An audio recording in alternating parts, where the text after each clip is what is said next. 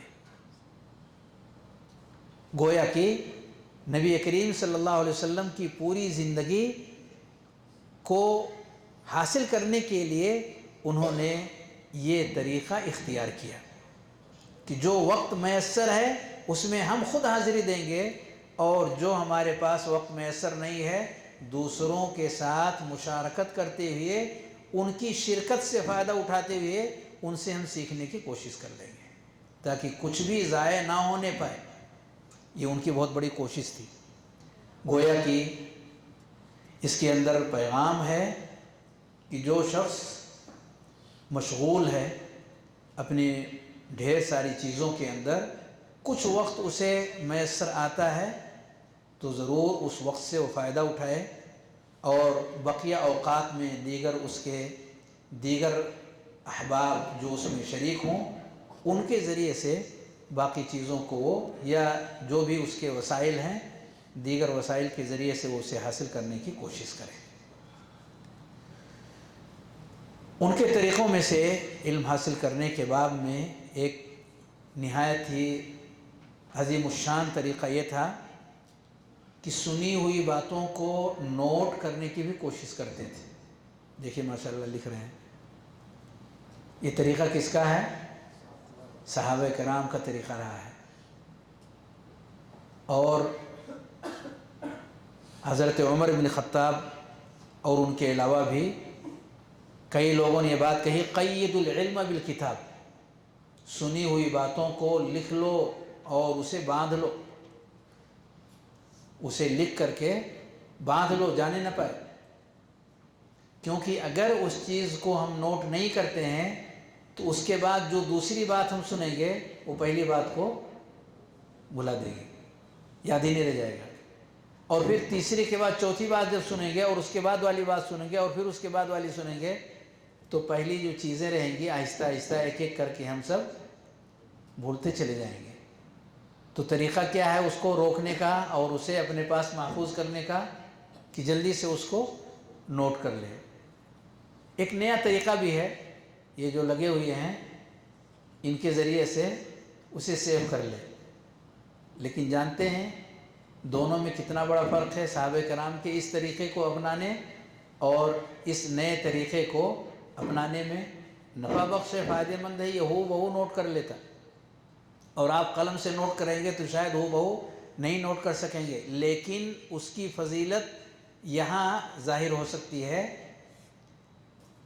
کہ یہ تو عالم بن جاتا ہے پر ہم عالم نہیں بن پاتے۔ نہیں سمجھ میں آیا؟ وہ تو سب کچھ ضبط کر لیا، جتنا آپ نے کہا پورا ٹوٹل ضبط کر لیا مکمل، لیکن ہمیں توفیق نہیں مل پاتی کہ اس کو دوبارہ ہم چالو کر کے اور پھر ان چیزوں کو ضبط کرنے کی کوشش کریں۔ اس نے ضبط کر لیا، محفوظ ہے نا اپنے پاس، کمپیوٹر میں ڈال دیجئے، موبائل میں ڈال دیجئے، فلاں جگہ ای میل میں ضبط کر دیجئے، فلاں جگہ کر دیجئے، سب ضبط ہوتا رہے گا، ساری چیزیں محفوظ ہوتی رہیں گی، لیکن وہ محفوظ ہوتے ہوتے وہ جو ڈھیر سارا ذخیرہ جمع ہوتا، کل سنیں گے نا، اگلے ہفتے میں سنیں گے، اس کے اگلے مہینے میں اور اگلے سال میں، اور پھر مسلسل یہ جو دروس کا لامتناہی سلسلہ آئے گا تو طلب الکل فوت الکل مکمل طور سے وہ غائب ہو جاتا ہے۔ یہ ضبط کرنے میں کمی نہیں، وہ کوتاہی نہیں کرتا، لیکن جو ہم نے انگلیاں چلائی ہیں آنکھوں سے دیکھنے کے ساتھ ساتھ، کانوں سے سننے کے ساتھ ساتھ، ذہن میں وہ نقش ہو جاتا ہے، کاغذ پہ بھی نقش ہوتا اور ذہن میں بھی نقش ہوتا، وہ جلدی ذہن سے جلدی غائب نہیں ہوتا۔ یہ ایک نظر جب اس کاغذ پر پڑتی ہے جو ہم نے نوٹ کیا ہوا ہے تو فوراً پچھلا جو کچھ بھی گزرا ہوا ہے وہ واپس آ جاتا ہے۔ یہ صحابہ کرام کا طریقہ تھا۔ حضرت ابو ہریرہ رضی اللہ تعالیٰ عنہ فرماتے ہیں، ما من اصحاب النبی صلی اللہ علیہ وسلم احد اکثر حدیثا عنہ منی، نبی کریم صلی اللہ علیہ وسلم کے ساتھیوں میں سے کوئی بھی ساتھی ایسے نہیں تھے کہ جو نبی کریم صلی اللہ علیہ وسلم سے مجھ سے زیادہ حدیثیں بیان کرتے تھے، سوائے عبداللہ ابن عمرو ابن عاص کے، سوائے عبداللہ ابن عمرو ابن عاص کے، فَإِنَّهُ كَانَ يَكْتُبُ الْحَدِيث وَأَنَا لَا أَكْتُبُ، کیونکہ وہ لکھتے تھے اور میں نہیں لکھتا تھا۔ وجہ کیا بتایا انہوں نے؟ کیونکہ وہ لکھتے تھے اور میں نہیں لکھتا تھا۔ لکھنے کا بہت بڑا فرق ہے۔ اللہ نے انہیں قوت حافظہ بہت دیا ہوا تھا عرب کو، ایک بار، اور خاص طور سے حضرت ابو ہریرہ رضی اللہ تعالیٰ عنہ کو، اور خصوصی دعا بھی نبی کریم صلی اللہ علیہ وسلم نے ان کے حق میں فرمائی، جیسا کہ صحیح بخاری کی روایت میں ہے۔ تو اس لیے وہ جو چیزیں سنتے تھے، سننے کے ساتھ ساتھ وہ چیز ان کے ذہن و دماغ پر نقش ہو جاتی تھی۔ پھر بھی وہ کہتے ہیں کہ وہ جو لکھتے تھے اس کا اثر ہے کہ ان کی روایتیں زیادہ ہیں، ان کی روایتیں زیادہ ہیں، اور اس زیادہ ہونے کی وجہ ان کا لکھنا ہے۔ لیکن تاریخ نے یہ دیکھا کہ اس کے باوجود بھی حضرت ابو ہریرہ رضی اللہ تعالیٰ عنہ کی روایتیں ہر ایک سے زیادہ تھیں، کیونکہ خصوصی کرم رب کریم کا تھا اور نبی کریم صلی اللہ علیہ وسلم کی دعاؤں کا اثر بھی تھا۔ محدثین اور بعد کے ائمہ نے اس سسٹم کو مضبوطی کے ساتھ تھام لیا علم حاصل کرنے کے راستے میں۔ ایک محدث فرماتے ہیں، ایھا الطالب علما ائت حماد بن زید فاکتسب علما وحلما ثم قیدہ بقیدی۔ کیا کہتے ہیں؟ اے طالب علم، اگر آپ علم سیکھنا چاہتے ہیں تو آپ حماد بن زید کے درس میں شریک ہو جائیں اور سنیں، ان کے درس کو سنیں، اور ان کا علم اور ان کی تقوی اور طہارت کو لیں، یعنی علم و عمل دونوں چیزوں کو آپ سیکھیں۔ ثم قیدہ بقیدی، اور پھر اسے نوٹ بھی کر لیں، صرف سننے پر اس کا انحصار نہ رکھیں، لکھ لیں، اس کو ضبط کر لیں۔ محدثین اس راستے پر قائم ہو گئے، اور اسی لیے الحمدللہ اللہ رب العالمین نے اس علم کو محفوظ رکھا ہے، اور یہ ہمارے درمیان آج اسی شکل میں موجود ہے جس شکل میں اللہ رب العالمین نے اپنے پیارے رسول صلی اللہ علیہ وآلہ وسلم کو عطا فرمایا تھا۔ تو ہمیں کیا کرنا ہوگا علم حاصل کرنے کے لیے؟ یہ راستہ جو منہج صحابہ ہے، یہ راستہ ہمیں اختیار کرنا ہوگا۔ ہمیں جو زبان آتی ہے اس زبان میں ہم نوٹ کریں، لیکن نوٹ کرنے کا سلسلہ رکھیں۔ اس کا ایک فائدہ اور بھی ہے، کون بتائیں گے؟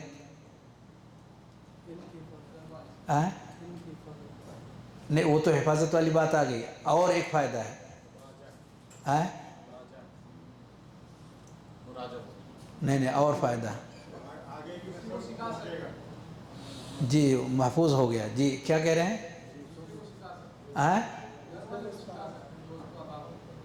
دوست احباب، ہاں وہ محفوظ ہو گیا تو اب دوست کو بھی دکھائیے اور دشمن کو بھی، سب کو مستفید کیجیے۔ ایک اور فائدہ، اہم فائدہ جو یہاں پہ ضروری ہے، اس فائدہ کا ہونا، یہاں کے لوگوں کو وہ فائدہ ملنا چاہیے۔ بارک اللہ فیک، لیجیے۔ اس کا بڑا فائدہ ایک یہ ہے کہ انسان غفلت کی دنیا میں نہیں جاتا۔ جب لکھنا چالو رکھتا ہے تو ذہن و دماغ سے پورے طور پر وہ حاضر مجلس رہتا ہے، ورنہ آنکھیں تھک جاتی ہیں، کان تھک جاتا، اور پھر اسے نیند آنے لگتی ہے، سستی آنے لگتی ہے۔ تھکاوٹ جب ہو جائے گی تو کیا ہوگا؟ لیکن جب قلم چلتا ہے تو بوجھ کئی حصوں میں بٹ جاتا ہے۔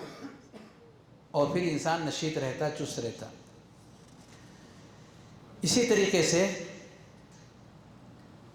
ان کی کوشش علم حاصل کرنے کے باب میں یہ بھی رہتی کہ اگر یہ معلومات اور جانکاری جو کتاب و سنت کے تعلق سے ہے، اگر یہ معلومات کسی ایسے شخص کے پاس ہے جو ہمارے بیچ میں نہیں ہے بلکہ ہم سے دور ہے، تو اس تک بھی پہنچنے کی وہ کوشش کرتے تھے تاکہ وہ علم ہمیں حاصل ہو جائے۔ عبداللہ بن مسعود رضی اللہ تعالیٰ عنہ فرماتے ہیں واللہ الذی لا الہ غیرہ ما انزلت سورة من کتاب اللہ الا وانا اعلم این نزلت ولا انزلت آیة من کتاب اللہ الا انا اعلم فی من نزلت ولا اعلم احدا اعلم منی بکتاب اللہ تبلغه الابل لرکبت الیہ۔ قرآن مجید کی آیات کے بارے میں مجھے بخوبی علم ہے، ہر طرح کا علم اللہ رب العالمین نے قرآن مجید کی آیات کے حوالے سے ہمیں دیا ہوا ہے۔ اگر ہمیں یہ معلوم ہو جائے کہ مجھ سے زیادہ ان آیات کے بارے میں علم فلاں شخص کو ہے یا ایسا علم جو مجھے نہیں ہے انہیں ہے ان آیات کے حوالے سے، اور وہاں تک میں پہنچ سکتا ہوں سواری کو استعمال کر کے، لرکبت الیہ، تو میں وہاں پہنچ جاؤں۔ کون کہتے ہیں؟ کون کہتے ہیں؟ ذرا زور سے بولیے۔ عبداللہ ابن مسعود رضی اللہ تعالیٰ عنہ صحابہ ہیں، ان کے اندر کا، اور یہ صرف تمنا ہی نہیں تھا۔ حضرت جابر رضی اللہ تعالیٰ عنہ فرماتے ہیں کہ ایک شخص سے ہمیں ایک حدیث کا علم ہوا، ایک شخص کے بارے میں ایک حدیث کی جانکاری مجھے ہوئی کہ انہوں نے نبی کریم صلی اللہ علیہ وآلہ وسلم سے سنا ہے فاشتریت بعیرا، تو میں نے ایک اونٹ خریدا، ایک حدیث، ثم شددت علیہ رحلی فسرت الیہ شہرا، ایک مہینے تک میں مسلسل سفر کرتا رہا یہاں تک کہ میں ان کے پاس ملک شام پہنچا۔ تو جن سے ملاقات ہوئی وہ کون تھے، کیا نام تھا ان کا؟ جانتے ہیں آپ؟ مشہور واقعہ ہے، کئی بار سن چکے ہیں۔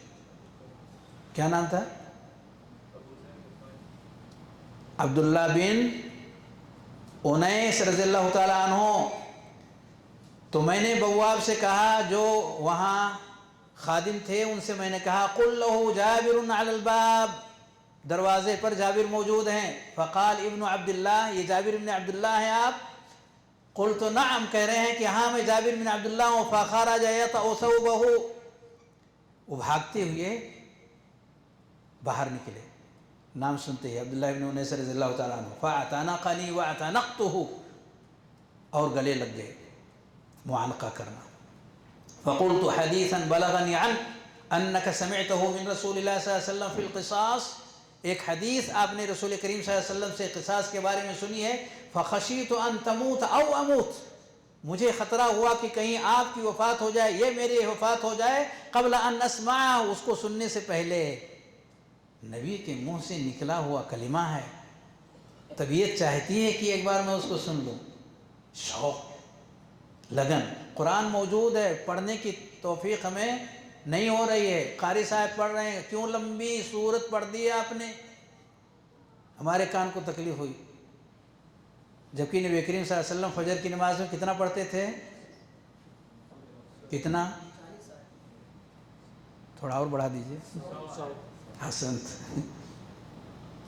ما بین الستین الی المئہ، 60 سے 100 آیت کے بیچ میں، 60 سے 100 آیت کے بیچ میں نبی کریم صلی اللہ علیہ وسلم فجر کی نماز۔ ذرا صفحہ کھول کے دیکھیں کتنے صفحات بنیں گے، ایک صفحے میں تقریباً 20 آیتیں۔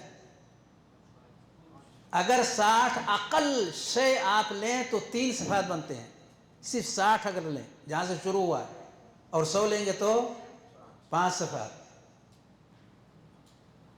سورہ نوح کی تلاوت کی امام صاحب نے، کتنے صفحات میں ہے؟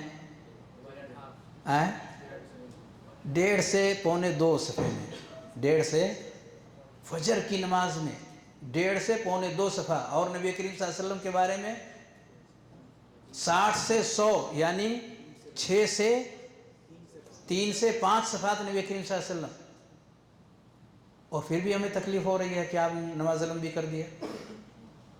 کان میں آواز پڑ رہی ہے، وہ کہتے ہیں کہ مجھے خطرہ اس بات کا، اندیشہ اس بات کا کہ کہیں میں یا آپ مر جائیں اور اس حدیث کو جو آپ نے سنی ہوئی ہے میں نہ سن سکوں، سننے سے پہلے دنیا سے چلا جاؤں۔ فقال سمعت رسول اللہ صلی اللہ علیہ وسلم، اور اس کے بعد پھر انہوں نے وہ حدیث سنائی۔ 1 مہینے کی مسافت پہ سفر کر کے تشریف لے گئے تھے صرف اس حدیث کو سننے کے لیے، اور واپس آئے۔ کتنا خرچہ ہوا؟ بہت ہوا نا؟ اب تک کتنی حدیثیں آپ نے سنی؟ اور کتنا ان کے سننے کے پیچھے آپ کا کتنا خرچہ ہوا؟ یعنی اگر ہم صحابہ کرام کے طریقے کو سامنے رکھیں، کتنے ہمارے حوصلے جمع ہوں گے، کتنی قوت آئے گی کہ جو کچھ بھی ہم کر رہے ہیں یہ ہمارے لیے نفع بخش ہے۔ اسی لیے حافظ ابن حجر اس حدیث کے بعد کہتے ہیں ما کان علیہ الصحابۃ من الحرص علی تحصیل السنن النبویہ۔ اس حدیث سے معلوم ہوا کہ وہ بہت حریص تھے صحابہ کرام نبی صلی اللہ علیہ وسلم کی حدیثوں کو سننے میں۔ اور یہی نہیں، کئی طرح کی مشقتیں اور پریشانیاں اس راستے میں جو آتی، اسے برداشت کرنے میں وہ لذتیں محسوس کرتے تھے جو مشقتیں آتی تھیں۔